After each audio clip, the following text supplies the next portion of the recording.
Hello and welcome to iCare Live. My name is James Upright. I'm the Healthy Minds Coordinator, also a graduate student from the LSU School Psychology program.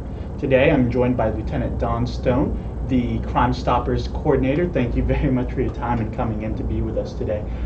Just to start off, could you tell us a little bit about what Crime Stoppers is, what's your goal, what's your mission? Crime Stoppers is an anonymous intelligence gathering organization. We take calls from individuals, give us information on criminal activity. In return, we pay cash rewards for that activity if it leads to arrest or the seizure of stolen property or things like that. And it's all based on the caller remaining anonymous. That's our biggest goal is keeping that caller's identity away from the public and guaranteeing them that anonymity. Okay. And so you guys not only operating in the community, but you guys do work in the schools as well. Could you tell us about why it's important to be in the schools, that Crime Stoppers is in the schools? Well, you know, it's unfortunate that all across the country we see different acts of violence committed in our school systems. You know, there's drugs brought into the schools and such. There's shootings at different schools throughout the country. Almost yearly we have that kind of activity. So we believe that it's a great organization, the Crime Stoppers organization, to partner with different school systems, to come into the schools, to speak to the students, to let them know what to look for, you know, so they can have a safe campus. You know, we take it upon ourselves to feel like it's our responsibility to make sure that those kids go to that school and come home every day and get the education they need without being interrupted by any violence. So I go into the schools and we hold assemblies and we speak to the students and let them know how they can report crimes and how they should report crimes. Now we're not going to ask them to it's a must that they call Crime Stoppers all the time, but they need to at least let the school officials know if they see something suspicious on that campus. You know, students nowadays, they have that old saying that I'm not a rat. You know, I'm not telling on anybody. But we can't look at it that way anymore. You know, I consider that as if you come to a school official and you say that this individual has drugs on their in their backpack, or they have a gun in their locker or something like that, that's not ratting, that's making a difference. You know, just that little simple conversation that student can have with that school administrator could save a life. And it's happened. It's happened right here in this school system in the past with the Crime Stoppers program. So we go into the schools, we speak to the students, we let them know what to look for, we let them know how to contact Crime Stoppers if that's the choice they want to make, or to at least contact a school administrator so that campus can be safe for all those involved. That definitely makes sense, and that seems like, you know, it's a good avenue for some students. You know, some students may be afraid to be a rat, but for some students it makes a clearly defined way that they can kind of make that contribution within their community, that they can contact somebody where action can be made, it seems like. Yes, exactly. Awesome. And then, so continuing with that, if a student or anybody is interested in trying to do that, to contact and inform you guys about some potential dangers that may be coming up, how would they go about doing that? Well, the Crime Stoppers programs offers 3 different ways that they can contact us. Anyone here in the greater Baton Rouge area knows the phone number is 344-7867. It's 344-STOP. Okay. Now that number's been in existence for 30 plus years in the Crime Stoppers program here. They can go to our website, which is crimestoppersbr.com, and they can email their information to us. Or they can text us. They simply text CS225 and their message to the word crimes. And we see a lot of texting among students. You know, of course, we have no idea who's texting us. We have no idea who's sending us an email, or we don't know the identity of the caller. This is all encrypted. In other words, when we receive a text message or an email message, it comes through our software program in our computer. It doesn't come through our phone through the normal channels that you would text someone. So we don't receive that person's information. We don't receive their phone number or anything. It's encrypted. So it comes to us, and through our computer systems or our smartphones, we're able to communicate back and forth with that person that sends us that text. And I really like the text and I like the email method more than I do the phone. Okay. Of course, the phone's still Yeah. up and running, and always will be. That's the old way. But when you call us on that phone and you give us that little bit of information that you provide us with for those investigators to look into, when you hang up, we can never get back in touch with you. see. That detective may say, that looks like good information. Could you ask the caller this or that? We cannot. We have to wait for them to call back. They may or may never call us back. But with the texting or the emailing, I can sit and have a conversation with that individual for as long as they allow it. Okay. I can go back to them and ask them questions back and forth. And again, it's all anonymous. So the texting seems to work well in the school systems with the students. And we see that we get a lot of text from school-age kids, being that a lot of their information that they give us is related to activity on the campuses.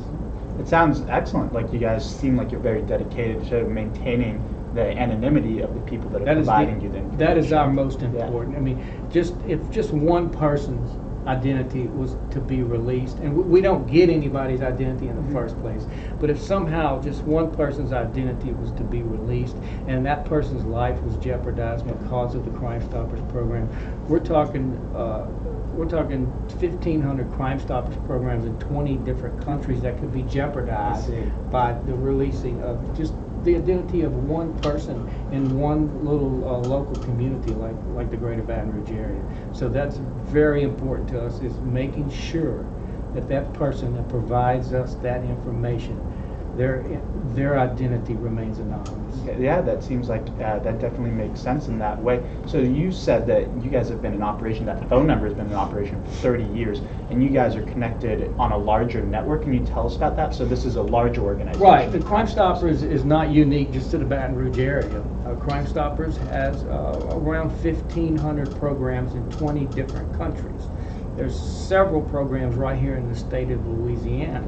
Now, the Greater Baton Rouge Crime Stoppers works with 8 different parishes. So that's 8 different law enforcement agents, sheriff's offices, police departments within that 8 different area, and as many school districts as we're allowed to work with. We'll work with all of them.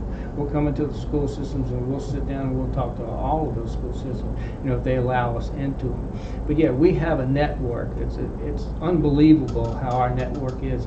If we need to reach out to another community somewhere for assistance on running down a wanted felon or something like that, I can call any of these Crime Stoppers programs in any of these 20 countries and say, this guy I'm looking for may be in your jurisdiction. Could you put that out to your local media and assist us with apprehending this individual? Interesting. So yeah, so even a small contribution by a person can have a large impact. Oh yeah. That's why we ask these individuals, like when we go into the schools and stuff, and we tell people to contact us, and it happens a lot when I go to the school systems and stuff. The students are going to come up to us, and we'll be there for a special event of some type, and they'll come up to us and Crime Stoppers, I'm familiar with Crime Stoppers. I know about Crime Stoppers, but I would never call and tell on anybody. I would never do that, and I understand that. They're there in front of their peers, and they're not gonna openly tell us that they would do something like that. But when we leave, within the following days, we receive information about stuff that's going on in these schools. Yeah. And it's without a doubt it has come from one of these students that has done this anonymously. Yeah. And that's why we're here to offer them that anonymity and to gain that. We really need to gain their trust because they're scared for their lives, and I understand that. Yeah, I think that can be hard for some people in the community because they want to balance this image and even protecting themselves, but they want to make a positive impact. And talking about the community, when we go and we speak to the students at the schools, we try to encourage them to let the school administration know if they see something that's wrong, or they can call Crime Stoppers. But when they leave school and go home in the afternoons and the weekends and the summer and the holidays, who do they go to if they see? They don't go to the school administration. You can't call your principal in the middle of the summer and say, this is going on in my neighborhood. So we want them to take that message that we give them about Crime Stoppers, take it home with you, and use it in your community as well as you would on the school campus. It's not just about keeping the school safe, but keeping the community safe as well. Exactly. And so I'd like to follow up with that. If a school is interested in having you guys come in to do a presentation, talk to the students, how would the school go about contacting you They guys? can contact us via any of those ways I've told Okay. you, through the text messaging. Yeah. I mean, it's anonymous, but they can still contact us that way, or they can call our office Okay. in Baton Rouge at 225-389-3361. That's Okay. 225-389-3361. Our Crime Stoppers office is part of the Violent Crimes Unit that is housed at the Louisiana State Police headquarters here in Baton Rouge, and that's where our office is. And we're in there most weekdays. But our phones are manned 24 hours a day, 7 days a week. You will never call Crime Stoppers and get a busy signal. There's always somebody there that's going to answer that phone and take your information. Okay, excellent. And then before I let you go for today, would you just one more time or once more repeat the information about how a student or somebody in the community can contact Crime Stoppers to anonymously report information? Right. The phone number. Yes. Everybody's aware of that phone number. 344-7867. That's 344-STOP. You can go to our website at crimestoppersbr.com. You can submit your tip via email there, or you can send it to us via text. You can send CS225 and your message to the word crimes. So you would put in CS225, then type in your message to the word crimes, and that comes straight to us. All three ways are totally anonymous. And if you choose, we have a lot of people that choose not to, but if your information leads to an arrest or gets a gun off a campus or drugs off a campus or just makes that environment safer and your tip helps the law enforcement solve that case, we pay a cash reward, which is also paid out anonymously as well. Excellent. Yes. So, well, thank you very much for your time, Lieutenant Don Stone. It was a pleasure talking to you today. It was a pleasure having you here. I really appreciate your time. Thank Hope you. to see you again sometime soon. Yes.